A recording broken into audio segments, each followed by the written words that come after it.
Hello and welcome to Next 2.0 on WQLN PBS NPR. Next is produced by the Public's Voice Media. I am your host, Marcus Atkinson. You want to know more about Next 2.0, you can go to Facebook and like the page. You can follow us on Instagram at Next 2.0 Erie.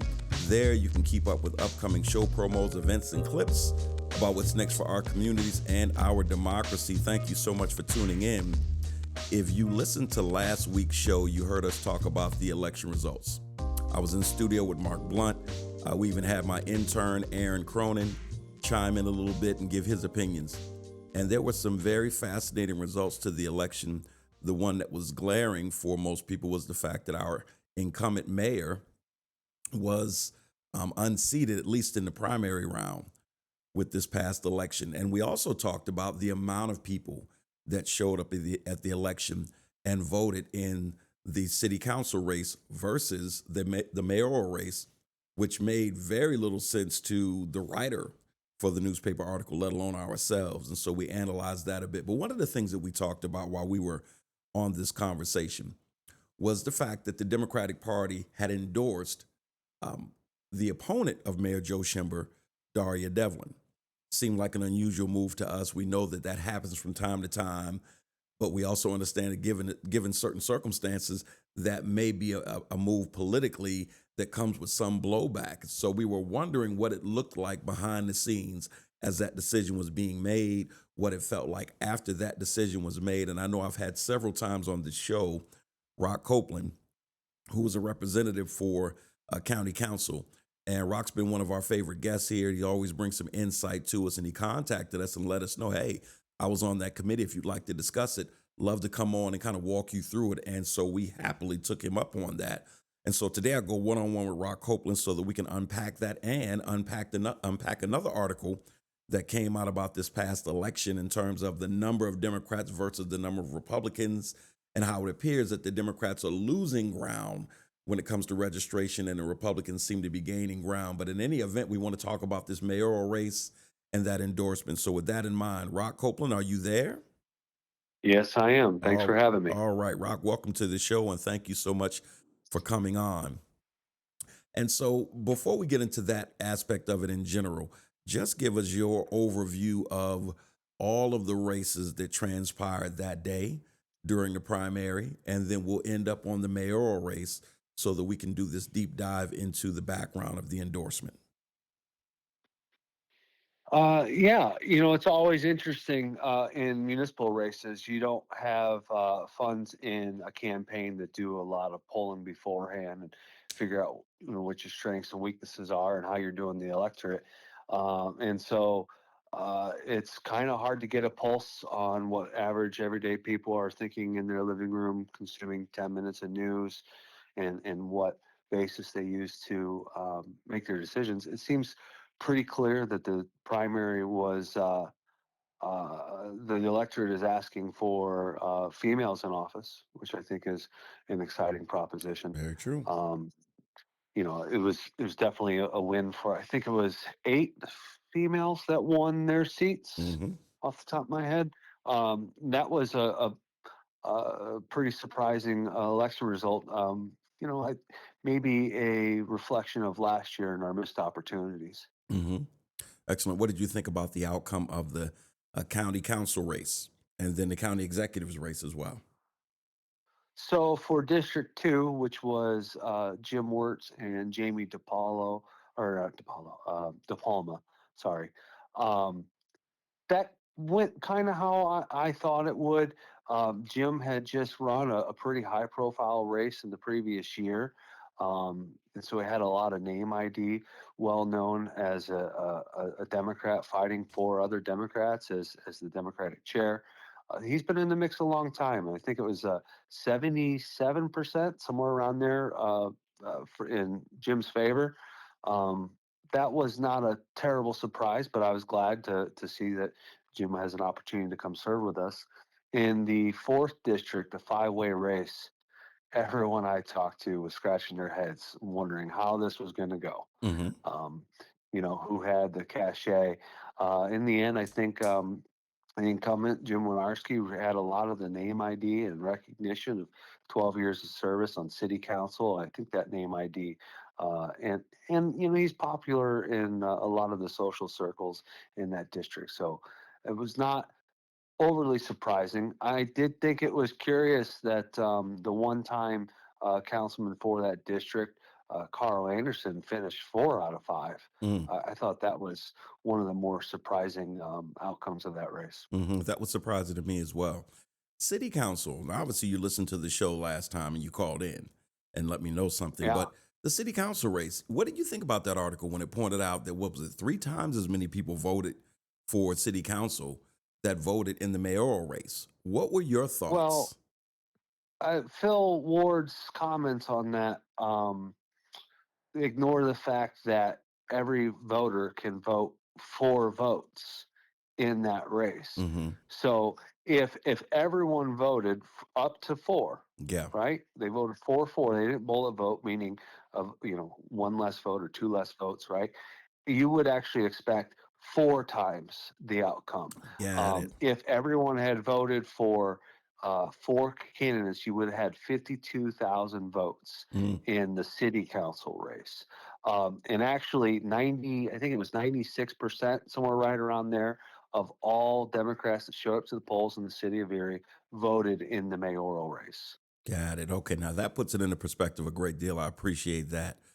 Let's go to the mayoral race. The endorsement of the candidate. So before then, give us your, I guess, the party's outlook on the performance of Mayor Schember, because the assumption is that that led into their decision about endorsing um, Daria Devlin, or was it just a matter of Joe did okay? She just feels like a better option. Give us the inside baseball on this one. So the Democratic Party, or the county party, has in the past considered endorsing in races prior. And in fact, in 2021, I was there at the meeting where we considered an endorsement when it was Schember, Spiegel, um, and not no candidate was able to reach a threshold in that race, Hmm. um, and so nobody got an endorsement. And I really view it as Well, hold on. Can I unpack that for a Daria's. second? When you said it didn't Yeah. reach a threshold, what does that, what does that look like for the listener? Because I don't understand. I want to make sure everybody understands that. Oh, and Sidney Zimmerman was also one of the candidates. Okay. At the time, there were a lot of people that were suspicious of the party affiliation of one of the candidates. Oh, okay. And so there was certainly a movement to get behind Schember and to inform the electorate from a party's perspective of who the best Democrat was in that race. Hmm. Sidney Zimmerman, that was also running, gave a very impassioned speech about not being sidelined by the party, that she was also a candidate and they might have been distrustful of one of the candidates, but that would be harmful to her and her campaign as well. Hmm. And I think one of the challenges in the party, whether nationally, state, or county, the question is whether to endorse or not endorse, right? Hmm. That's really the threshold that you need to overcome. And in 21, the majority of people said no endorsement, right? Right. Um, and in this time, there were a sufficient number of people that were favorable of endorsing that endorsement process could move forward. Hmm. Okay. And I really viewed it as Daria's team did a really good job of small politicking, winning people over one at a time to their camp. I thought it was pretty surprising that you know a supermajority of people sought to endorse, right? But of those people that were voting to endorse, only 2 voted for Schember, and the rest voted for Daria, which is a pretty surprising outcome. But I think their camp did a really good job of just whipping the vote, calling and asking for people's support, winning them over. I think that most Democrats are really thankful for Mayor Schember in his 2 terms of service and have been happy with his with his tenure. I think he was the right mayor for the right time. And I think the electorate was looking to move to something new. Yeah. The fourth and fifth wards, they talked about in that article and just the importance of it because of the number of super voters in those different wards. Can you expound on that just a little bit and help the listener understand the value of that? Because certainly, as the article pointed out, Daria and her team recognized that we can't just see those votes. We need to go and knock on those doors. Can you talk a little bit about her attack of campaign in those areas? Yeah, and I had been pretty involved in the executive race, so I wasn't really on the ground with her campaign as much, although I was as supportive as I could find the time to be. The conventional wisdom is in the city that most of our population, especially active voters, are in the fifth ward and in the sixth ward. It's a historical outcome that a lot of our city council and mayoral candidates come out of that area. That Mayor Schember was actually a bit of an anomaly coming out of the fourth. Right. Um, Right. I'm sorry. I meant to say uh, fifth and sixth. Thank you for that correction. yeah, yeah. But they did the good old fashioned politicking, knocking on people's door and asking for their support.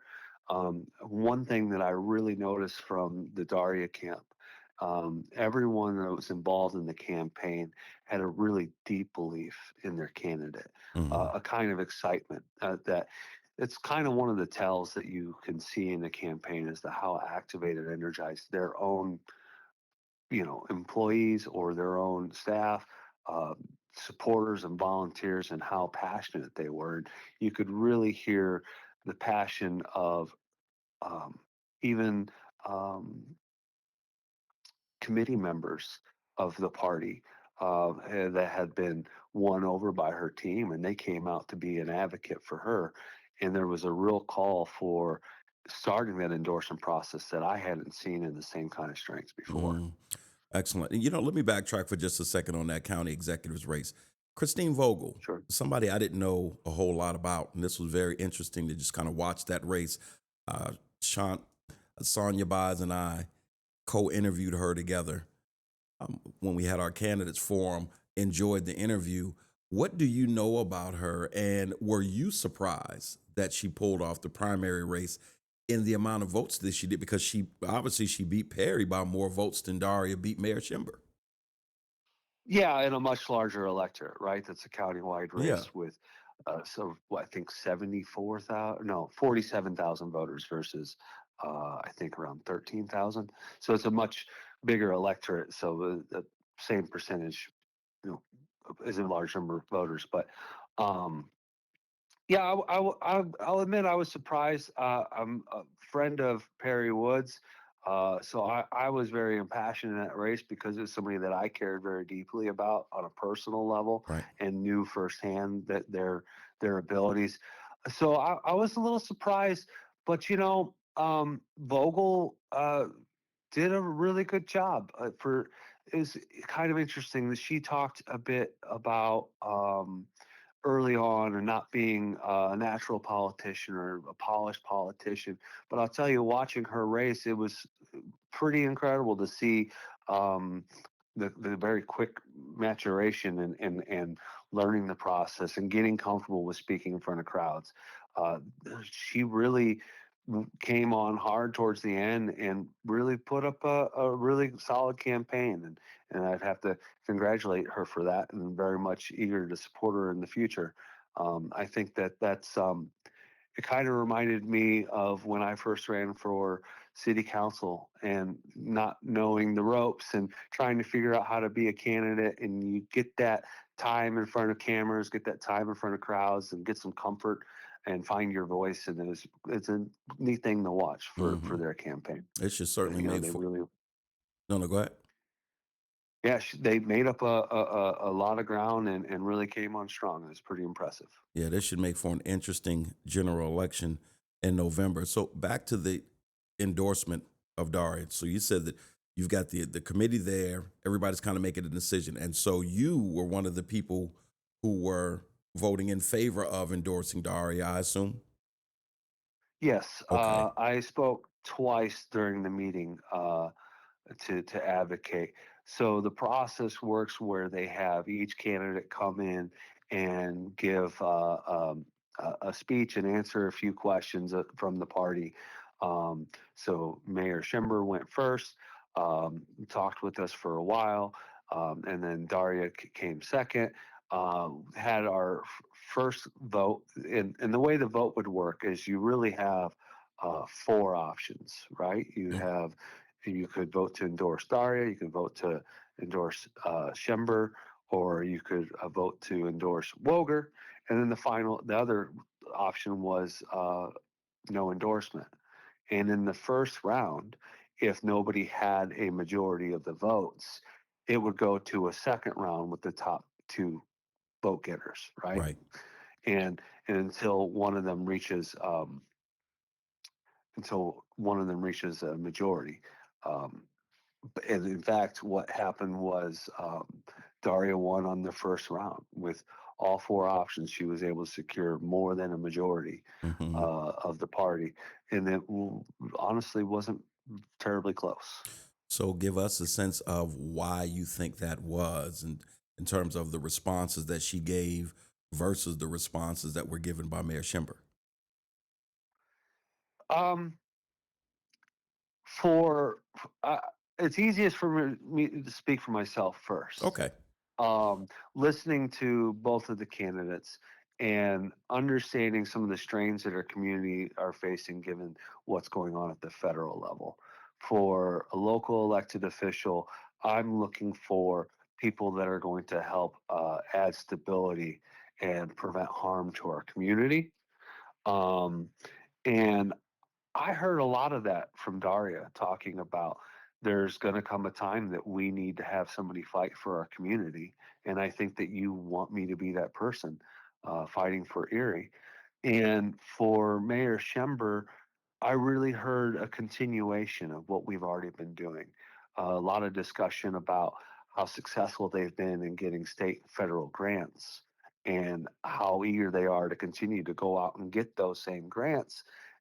I'm looking at it thinking, I'm seeing all of these unilateral cuts, through executive order, defunding grant programs. The Infant Erie, they just lost an art grant from the Fed that I'm hearing about, Hmm. and hearing Schember talk about how they're going to go out and continue to get those federal grants, it wasn't grabbing me. And I really saw Daria as an energetic leader that was going to be able to take on new challenges because this is a very different time than it was for either of Joe Schember's prior two elections. Hmm. Now, I will say there's um, a lot of sentiment in the party looking for new leadership Hmm. nationally, everywhere in the Democratic Party. I think that we're looking to find the next generation to lead. I know that there was a forum that the Democratic Party held for multiple races for the exec race, city council, county council, and also for the mayoral. And I know that some members of the party felt snubbed by the non-attendance by Mayor Schember. And in hindsight, that was probably a poor decision on their part. Hmm. Um, for for me, again, though, I came from organizing with the party, and I care a lot about helping Democrats up and down the ballot do well. And so that's where I started and how I found the interest to become a candidate myself. Yeah. And now, as an elected leader, I'm still looking to help grow a coalition that can do good work for our community. Hmm. I didn't feel that coming from the Schember camp as much. Yeah. There wasn't as much dual support of the party and support of the candidate. And if you want the party to come out and support you, there needs to be some reciprocity there. Hmm. You've answered it in part, but I wonder how you envision the city under Daria's leadership. Um, well, first, I think fresh perspectives are always needed in a very dynamic and changing environment. Um, I also have to say her coalition was quite broad, to the point of critique from some that felt that there were conservative voices in her campaign, and I it's kind of interesting that you could have some of the most progressive people in our community align with some of the moderates, and I always thought if we're going to be a big tent party, that we need to keep those doors open as wide as possible to let people in. And I think that's what Daria's campaign did. And I think that that's what she'll do as a leader of the city. You know, Joyce Savacchio, long, very, very deeply respected mayor, that's what she did. She had a kitchen cabinet of a really wide range of opinions and hearing from all different corners of the city and using that to inform her decisions. And I expect that that's what we'll see from Daria. And so that was a perfect segue as you bring up Miss Savacchio. I had the privilege of being at Strong Vincent when she was assistant principal there. And so I've got an affinity for her personally. But when you look at the attack on diversity, equity, inclusion programs throughout the country coming out of the White House, and, it's disheartening to see so many people signing on to that as if America has fulfilled its promise to marginalized groups to include women, right?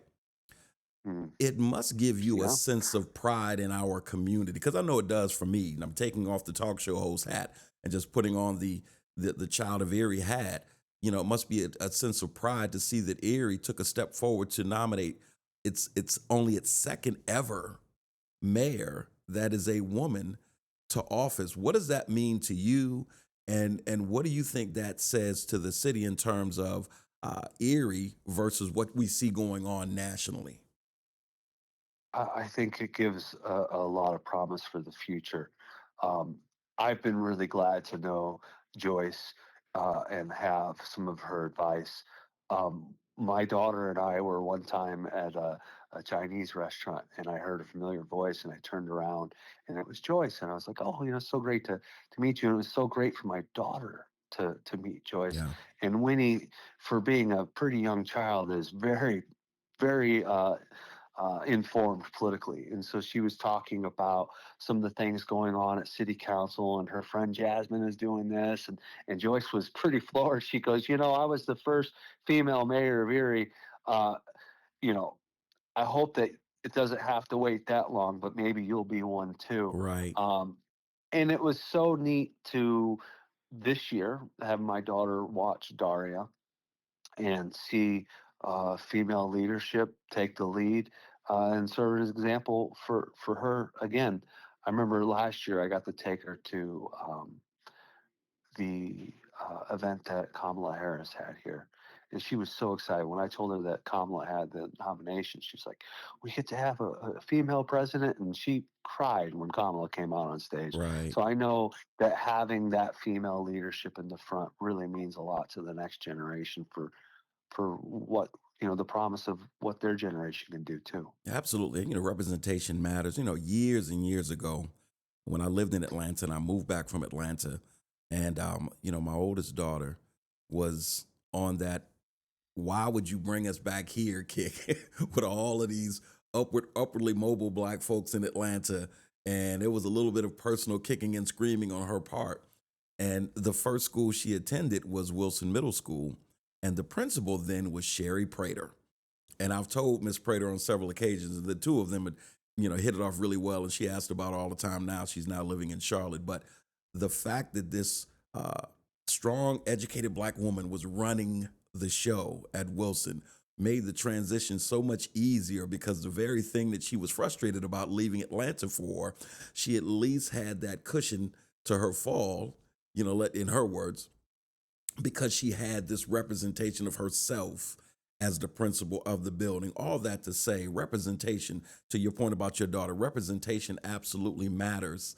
And regardless of what marginalized group it is, it did my heart good to see at least a member of a group that hasn't had all of the advantages per se in society be given an opportunity to run the city. And so I'll get off that soapbox. But for those people that, well, things are equitable, we don't need programs like that anymore, I scream BS on that. So I'm glad that Erie did that as well and said, no, let's give this woman a try who is very qualified, and we'll see what happens from there. But going back to what Yeah, you said, I'm sorry, go ahead.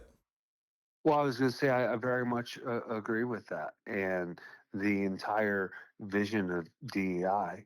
is that our leadership, our community, our companies should reflect the diversity of our That's community. right. And if you employ a large number of people and only a very, very, very small percentage of the minority community is reflected in your employment, you have a problem. There's something about your recruitment that makes people feel that the doors are closed for them and that they don't try to enter. Right. And so it's important to try to be inclusive and especially for democracy, have that population be an accurate reflection of the people that live there. Right. Absolutely. And lastly, what do you, and again, you touched on this some, and you talked about, Mayor Schember, and you felt like he was a good mayor and gave Erie what they needed when they needed it. What do you think his legacy will be as a mayor of Erie? Um, there have been a lot of rapid changes, mostly for the better in our community, particularly related to the downtown, a lot of the work that the EDDC has done down there. And I think that the mayor will be largely credited for a lot of these community improvements in hindsight. For me, I really appreciated his intentional outreach to various communities, whether it be having an LGBTQ council or a Hispanic council, or particularly his very frequent attendance to citizenship ceremonies, welcoming that community, celebrating them becoming new Americans, being an ally for the refugee community that finds home here, and really being intentionally and broadly inclusive of everyone in the city and celebrating that. Hmm. I think is a big part of, for me, my passion for the work that he's done for the last 8 years. Right. In a day and age where it feels like so many people are signing on to the notion that you can check your humanity at the door and it's about dollars and cents and all these other things. I said in that last show, and I've said before, that I'm really proud of the way that Mayor Schember, for all the things that you just named and then some, has conducted himself from a human standpoint as mayor of Erie. And I don't think it's a He's a slight. very Go ahead, Joe. I mean, go ahead, he, he, Rock. he's a very, very respected individual Right. that conducts himself with the utmost honor and cares about our city. And Right. I think one of the things that's challenging about elections in particular is sometimes they feel very personal, Yep. or sometimes we treat them as very personal. That when Mayor Schember loses a race, that is not a rejection of Mayor Schember as a Right. man or the work that he's done. It's just a simple reflection that the electorate feels that it's time for something new Right. and something, or feels that he's been a wonderful mayor. I think that in this moment, Daria has the best opportunity to be the best for our community. Very well That said. is the, yeah. Very well said. I tell you, before I let you go, did you read the article today by AJ Rao in the Times about the numbers dwindling? I know I teased about that in the beginning, in the intro, about the numbers of the Democratic Party dwindling versus the numbers of the GOP party locally surging. Did you read that article? I did just catch the headline. It reflects some similar reporting from Erie News Now. This is not just an Erie phenomenon. This is a Pennsylvania phenomenon.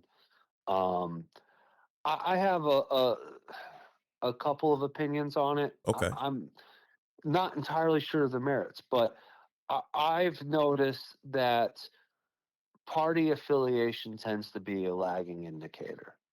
And there's a lot of people that were Democrats in 2016 that voted for Trump.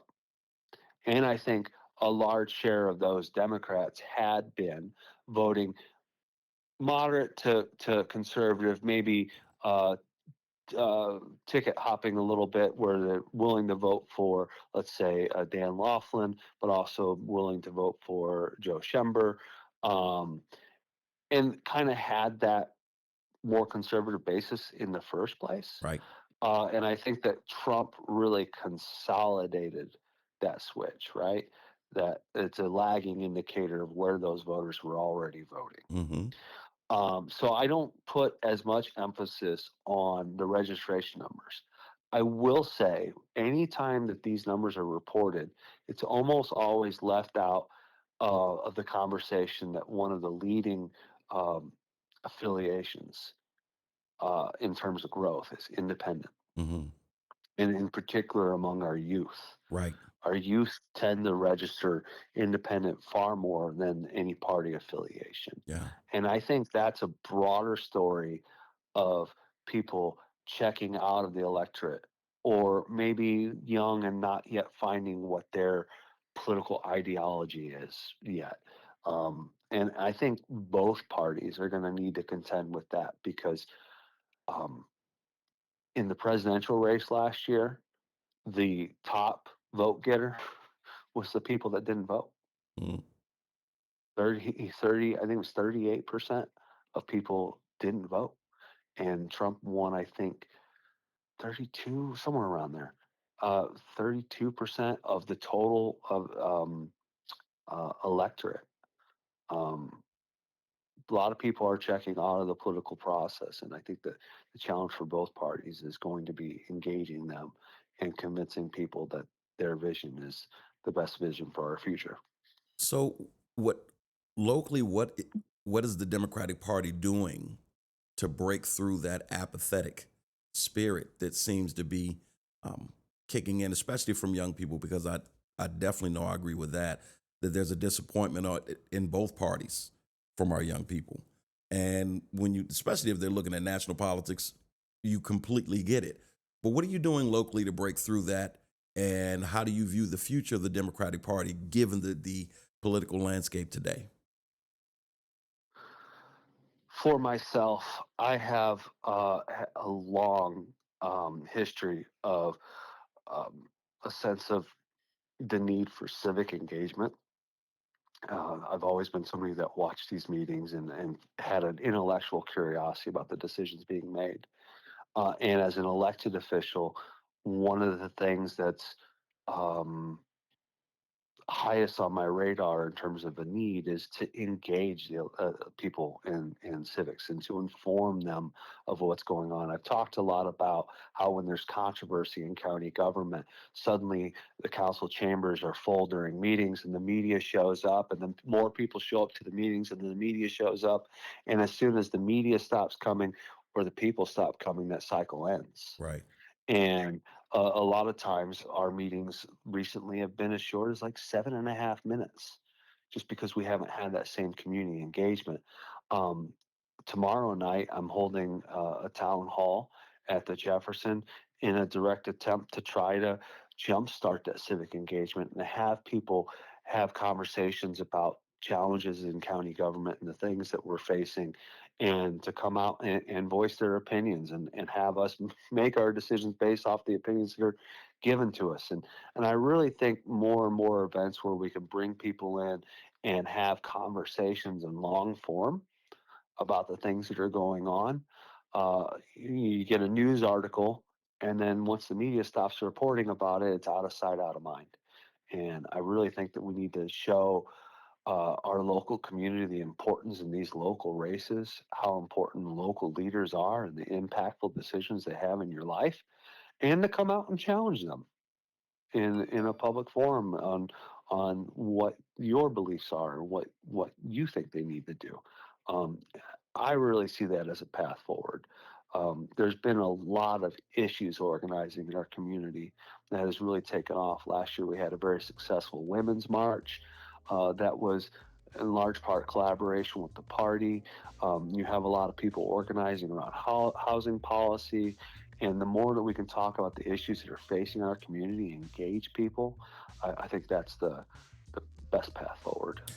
Rock Copeland, I appreciate you calling in today. And listen, just as a footnote, if you heard the phone chiming a little bit in the background, Rock has called in on our Bluetooth line, and so I've had him on our show via my phone the entire time. So I apologize about those slight intrusions. But Rock, thank you so much for coming on and we appreciate your time. God bless your work. Always enjoy the conversation with you. All right, take care. Thanks. All right, ladies and gentlemen, that's it for our show today. Tune in next time for more discussion and analysis of local and national guests.